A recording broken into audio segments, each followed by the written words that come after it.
Hello, everyone! Woohoo! We are live! So, welcome to Earth Live Lessons run by the amazing Lizzie Daly, who's been speaking to scientists and conservationists all over the world to bring everybody at home a wee snippet and a wee insight into the work that we do. So, my name's Catherine, and I'm the Scotland Conservation Officer for the Marine Conservation Society. So what I'm going to spend the next 20 minutes doing is chatting to all of you, hopefully, using the live chat. So get ready to ask me some questions or to answer some of my questions, because I'm definitely going to be turning to you.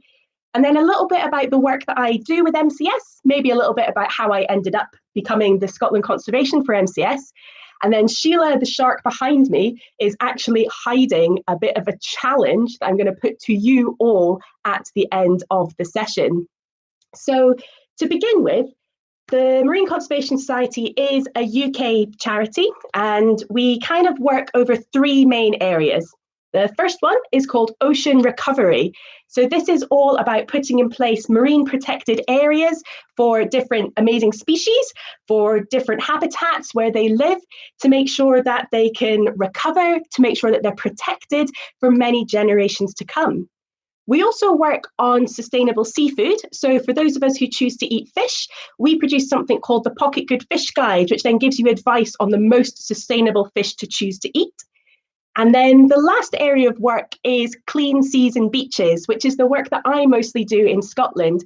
And it's all about trying to keep our seas and our beaches as clean and as wonderful as possible for all of our amazing marine sea creatures. So one of the main topics that I do work on is something called marine litter. So it's the amount of rubbish that we're seeing turning up on our beaches and in our seas. And this can be quite a sad topic. It's really sad to hear about different creatures maybe accidentally eating bits of rubbish, or maybe getting tangled up in it so they can't swim or they can't breathe or get to where they need to go. So I definitely rely on something that I call my ocean optimism. So this is kind of a big movement that I'm a big fan of, and it's all about trying to remember, why do we love the sea? Why do we do everything we do to protect the sea and all of its wonderful sea creatures? So for me, a lot of my ocean optimism actually comes back from really young memories of growing up on the Moray Firth coast up in the northeast of Scotland. So I'm actually from a little town called Forres. And I've got a picture here of my local beach. This is beautiful Findhorn Bay at sunset. This is taken by my friend Gemma. And it always reminds me of the wonderful family walks that we took and that we still take, of the swims we would do. Well, maybe not really swims in the North Sea. It was more of a running in and then running straight back out again because it was so cold. And also when I was a bit older, I went to volunteer at the Scottish Dolphin Centre.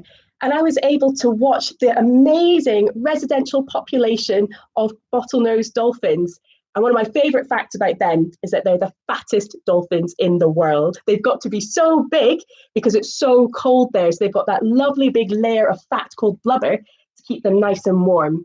And it's all these amazing memories that feed my ocean optimism. So the first thing that I want all of you to do is think about your own ocean optimism. Is there a certain memory? Is there something about the sea that makes you happy? Is there a favourite sea creature? Type it away in the comments and let me know.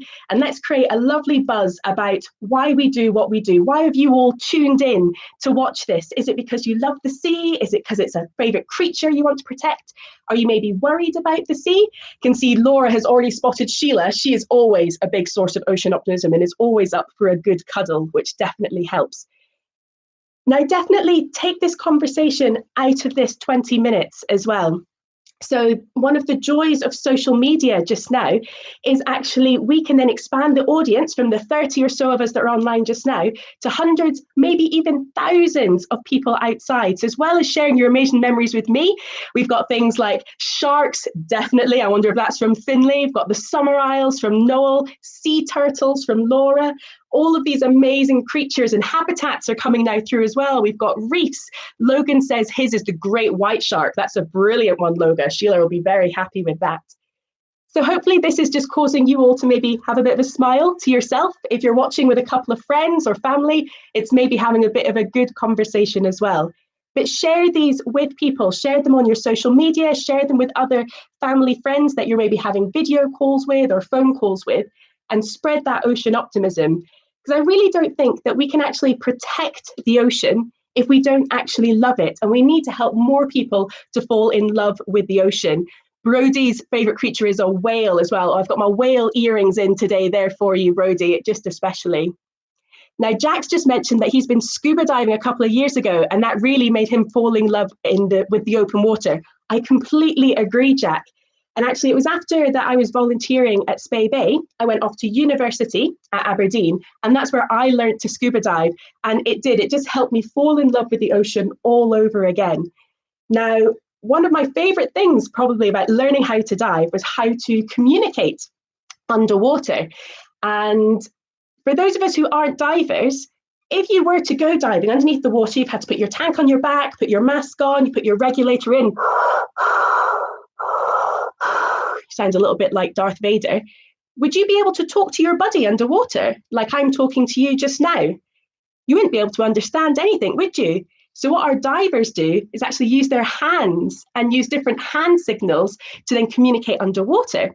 So one of the most common ones is this one here. So it's a question and an answer. And you might have known this one already. We're asking people, are you okay? Yes, I'm okay. Another one that's used a lot is this one here. Now, does anyone know what this one is? Feel free to pop it in the comments. We've got a few other ocean optimism stories. Nudibranchs, our sea slugs, are wonderful. I know MCS shared one of the little ones that looked like an Easter bunny, which was so cute. And Sean saw dolphins at Newquay and at Channery Point would love to see whales and orcas. Me too. Karen up on Shetland has just been sharing on Twitter the orca that she saw from her living room window passing by in the ocean, which is absolutely amazing. So it's all these memories, keep them coming and keep us smiling and reminding us about why we love the sea. So this one here, a lot of people maybe think that means it's really good, but actually if you're diving, this means you need to go back up to the surface or it's time to finish the dive, which means this one, it's not that it's a bad dive, it's that you're actually starting the dive or maybe about to go a bit deeper. But probably some of my favourite hand signals are the ones for different sea creatures. So one of the favourite ones that I've actually learnt when working for MCS is the one for turtle. Because did you know we actually get leatherback turtles coming to the UK every summer to gobble up our jellyfish? Now, these leatherbacks are huge. They'd be bigger than my couch. And the signal for them is really easy. So we'd be able to do it together. So if you put both of your hands out like this, and put one on top of the other, put all of your fingers together, but leave your thumbs out, and then roll your thumbs. And that's the underwater symbol for turtle. Now, I find learning these different hand signals and teaching them to other people while you're sharing your memories and ocean optimism stories is absolutely fantastic. Now, there's so many other ones that you can do. I've learned quite a lot from the Ullapool Sea Savers, actually. They taught me the one for jellyfish. There's a good one for crabs as well.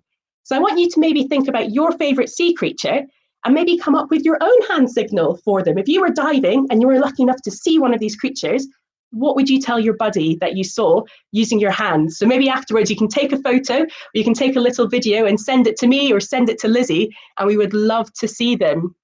So we've got a few more coming in about harbour porpoises. Oh, and somebody's recognised the octopus dress as well. So we had a bit of a vote on social media as to which marine dress I should wear. Octopus came on top. Shark was a very close second. Lobster got a few votes and the puffin didn't get any votes. So I wore my puffin necklace in honour of today as well. So this ocean optimism, I think, is something we can all do from home and we can keep building. And these Earth Live lessons are a brilliant way to do that. Because I have to admit, I need my ocean optimism in my job to be working on marine litter. So we touched earlier on about how it can impact our marine creatures. And the two main problems are ingestion. So our poor sea creatures are mistaking litter for food and they're eating it, which is not very good for them. Or they're getting tangled up in it as well, which means they can't then feed or breathe or get to where they need to go. And this can be really sad. But the other thing that really drives my ocean optimism is all of you. It's all of you who are tuning in. It's all of you who are members or volunteers of organisations who are doing such amazing work to protect our creatures. And there's one project that I was kind of asked to see if I could expand in Scotland when I first started at MCS, which was nearly 5 years ago now, which is really crazy how fast that's gone. And that was our citizen science project, Beachwatch. Now, citizen science is this amazing idea that anyone can be a scientist. So you've obviously been hearing from scientists all over the world who've gone to university and who are maybe doing research, going out into the field and gathering research. But anyone and everyone can become a citizen scientist. So the citizen science project that I do a lot of work on called Beachwatch, which is when it's safe to do so, we would love some of you to take part down on the beach. And it's about going down to the beach, and as well as doing a beach clean and removing all of the rubbish that you find there, it's also counting up all the different things that you found and how many of them that you found. And then we've got an amazing team of data scientists who are really good at maths, and they count up everything that's been found, and they make all these wonderful graphs and charts to show us each year what's turning up on our beaches. Now, this is really important evidence that we then send to the government, and we ask them to change the law to stop all of these things turning up on our beaches. Now, we couldn't do any of our campaign work with government without all of you, without the amazing volunteers and citizen scientists. Now, there's actually a lot of citizen science that you can do right now from your couch in your living room. I actually have been doing some with the RSPB and with the BTO just by looking out my window and counting up how many different birds and different species of wildlife that I've been seeing. All of this information is so important for our conservation organisations to know what's happening. Another one that I just discovered yesterday, which I think is really cool, is NASA, the space agency, have actually launched a computer game, and it's asking people to go through reefs and then recognise different types of coral using all of the satellite photos they've been taking from space. So there's so much that you can be doing. So if you decide to become a citizen scientist, think about what you're passionate about, what do you want to learn about, and there will be a citizen science project for you, which would be absolutely wonderful to see you taking part in. Now, the last thing we're going to do is over to you. We're going to do a little bit of a marine litter challenge. So I'm going to take Sheila the shark down here, and what she's been hiding is a bit of a timeline. So can you see here up on the pegs, we've got something lasts maybe a couple of months, couple of years, 4 years, 50, all the way up to 1,000 years on this end. And what I've actually got are some items that we do sometimes find on our beach cleans. Because the thing is, when something enters the ocean, it might not just hurt one creature, it might hurt lots of creatures, depending on how long it lasts in the ocean before it all breaks up. So what I've got here, something as simple as we're still finding paper on beach cleans, something that we know is so easy to be recycled. But if that enters the sea, how long do you think that might take to disappear? If you ever see paper getting wet, what happens to it? How long do you think it might take to disappear? Oh, find things like this, plastic bottles, again, something that's really easy to be recycled. Thanks to all of the evidence being taken by our citizen scientists, though, Scotland's going to have what's called a deposit return system for these in the future. So we should be seeing less of these on beaches, thanks to our citizen scientists. Oh no, we've got our plastic bag. Now, these are a big problem for our wildlife, especially our turtles, because they can look like jellyfish once they're in the sea. But again, thanks to our citizen scientists, we're now finding less of these on beaches because we asked the government to change the law, and they brought in the 5p carrier bag charge. Now, since that charge has been put in place, our Beachwatch volunteers have seen a drop of over 50% of bags on beaches, which is amazing. So we really need citizen scientists, because otherwise the government wouldn't know what's happening and we wouldn't be able to ask them to change those laws. Oh dear. We also find balloons on our beach cleans as well.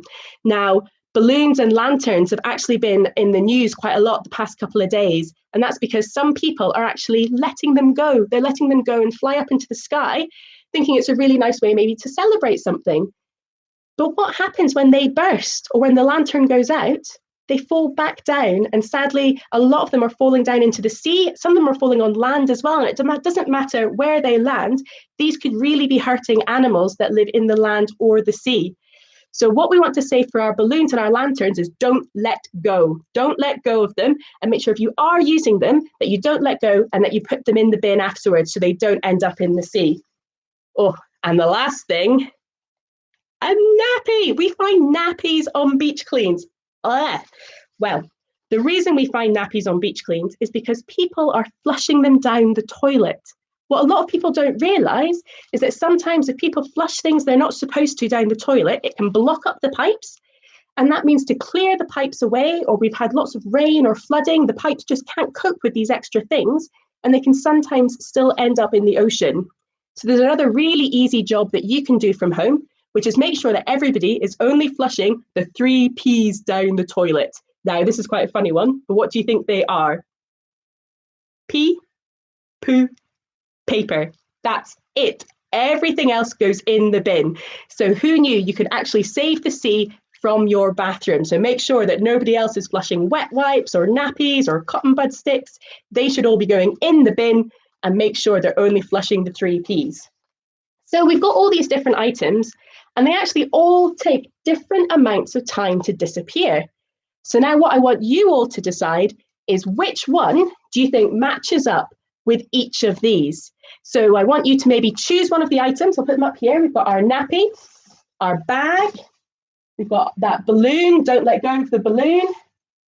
We've got our bottle, plastic bottle, and our piece of paper. Now I want you to pop in the comments which item and which year you think it goes on. So is it something that lasts maybe a couple of months, maybe 4 years, 20 to 50 years, 500 years, or maybe up to 1,000 years? What do we think? Let's see who might be first to come in with a guess. Now, I'll tell you a little secret while we're waiting. I've actually played this game with lots of you, so I wonder if some of you can remember. Also played it with the Scottish government, and they got 3 wrong. Whoops.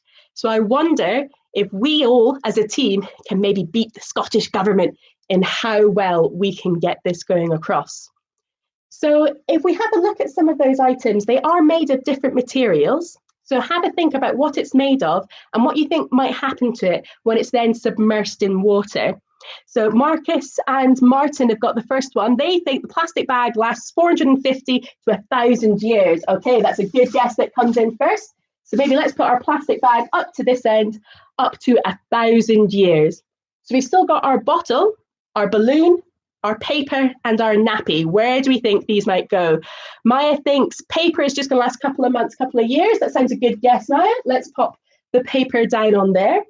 So we've got 3 left. We've got our nappy, our balloon, and our bottle. So where do we think these ones might go? They're a bit tricky, aren't they? When you're thinking about your nappy, maybe think about what is it designed to do? It's meant to be keeping water in, isn't it? So Laura thinks, does a nappy last 500 years? That'd be crazy, wouldn't it? But no, I think that might be a good guess. So let's swap that round. Let's put our nappy at 500 years, which means we've got our bottle and our balloon left. So do we think the balloon or the bottle will last longer? And then we can put those round, and then we can do a bit of a drum roll and see how you guys got on. So you've got anybody else coming through on the chat? Oh, someone thinks a balloon lasts up to 1,000 years, Mike. Oh, someone's put in a whole guess. Let's see, someone, so Alex, I'll take from yours, your balloon, you think 20 to 50 years. So we'll leave our bottle at 4 years then. And shall we see how well you've done? So let's pop Sheila over here. So we'll start down at this end. I'll come up onto the couch here. And we said paper lasts a couple of months, couple of years. So give me a drum roll, please. Let's see if we got it right. Nicely done, team. Paper does only last a couple of months or a couple of years when it's in the ocean. Next, our plastic bottle ended up at 4 years. Laura thinks, this might have to last longer. Let's see. Let's have another drum roll then. What's actually at 4 years? Oh, it's actually our balloon. Now, more recent research has said balloons can actually last a lot longer than 4 years, especially depending